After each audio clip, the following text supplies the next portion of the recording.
Aujourd'hui, je vous parle de la rose de Jéricho. Et pourquoi je vous parle de rose de Jéricho et qu'est-ce que ça a à voir avec la psychologie énergétique? Tout d'abord, on va voir la rose de Jéricho en 3 points. Ce que fait la fleur et pourquoi je vous la conseille. Les bienfaits naturels de cette plante aussi quand vous la consommez, que ce soit en infusion ou autre.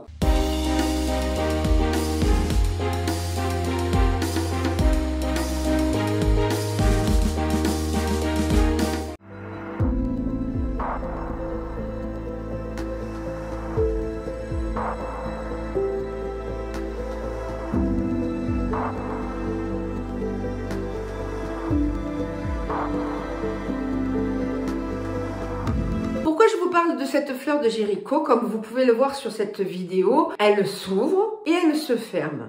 Elle devient un caillou et elle devient une plante verte. Et pourquoi je trouve que c'est hyper intéressant dans le cadre d'un accompagnement thérapeutique? C'est parce que ça vous permet de comprendre aussi comment fonctionnent vos émotions. Vos émotions, elles fonctionnent comme une rose de Jéricho. Tantôt, on vous agresse et l'environnement vous agresse, vous vous refermez et vous vous asséchez comme une pierre. C'est quand vous êtes en mode figé. Et quand vous êtes bien, cuit les petits oiseaux, que vous avez libéré des traumas, vous vous ouvrez, vous avez un nouveau chemin de conscience, vous êtes dans des émotions supérieures et vous devenez vert comme cette fleur de Jéricho. Concrètement, comment faire reverdir la fleur de Jéricho? C'est-à-dire que vous recevez un caillou et avec ce caillou, il faut en faire une plante verte. Et c'est hyper facile en fait, c'est mettre une coupelle d'eau, poser le caillou et vous allez voir, très vite, elle va revenir verte et très vite, il va y avoir une fleur. On l'appelle la rose de Jéricho parce que souvent, c'est une fleur qui ressemble plus ou moins à une rose au style ancienne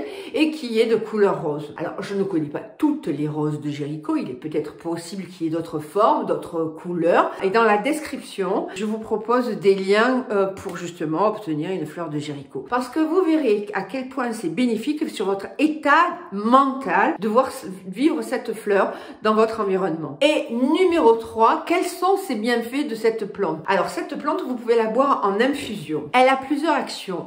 Elle est drainante pour le foie, donc quand vous avez la maladie de Lyme ou une maladie chronique, c'est pas mal. Si vous avez des problématiques de sucre, elle régule votre taux de sucre et surtout, elle fait justement aussi activer votre système. Et si vous avez le diabète, c'est une infusion qu'il faut boire absolument, comme le pamplemousse, et je vous en avais déjà parlé dans mon challenge de bien manger. Enfin, elle est diurétique. Elle vous permet d'aller au petit coin, souvent, si vous avez des problèmes pour uriner. Et chez les hommes, c'est la maladie du berger, c'est-à-dire des problématiques pour uriner, c'est-à-dire que l'homme n'y va pas souvent. Et donc, du coup, faire des infusions et boire ces infusions de cette plante permet d'aller plus facilement uriner. Cette vidéo est terminée. J'espère que vous l'avez appréciée. N'oubliez pas de me mettre un pouce bleu, de vous abonner à ma chaîne et je vous retrouve très bientôt.